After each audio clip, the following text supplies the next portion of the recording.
Bro frame ready bro. Racism நான் கருப்பாக இருந்தால் பெரிய தப்பாக என்ன?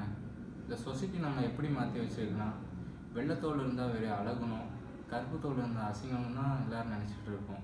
இதே நம்ம சினிமாவில் கூட பார்த்தீங்கன்னா வெள்ளத்தோடு இருக்கிறவங்க தான் தேவதை அது இதுன்னு வர்ணிக்கிறோம். இதே கருப்பாக இருக்கிறவங்கள பார்த்தா கருப்பாக இருக்க அசிங்கமாக இருக்கும், அப்படி இருக்குன்னா சினிமா காமெடியாக தான் காட்டிகிட்டு இருக்கோம். இது சின்ன வயசில் வெளியே போவதா கருத்துருவைங்கிற ஆரம்பிக்கிற அந்த ரேசிசம் தான் வளர்ந்து பெரிய நாய் குழந்தை பிறக்கிறப்போ என்ன குழந்தை கருப்பாக பிறந்துட்டேன் ஃபீல் பண்ணுற அளவுக்கு வரைக்கும் இருக்குது. ஒரு ஹோட்டலுக்கு போகிறோம், எத்தனை பேர் கருப்பாக இருக்கிற ரிசப்ஷனிஸ்ட்டை பார்த்துருக்கீங்க? ஏன் கருப்பாக இருக்கிற ரிசப்ஷனிஸ்ட் அங்கே இல்லை?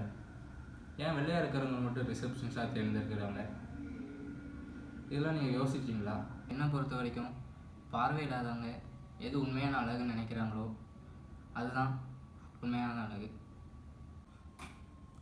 அப்புறம் கருப்பாக இருக்கிறோம்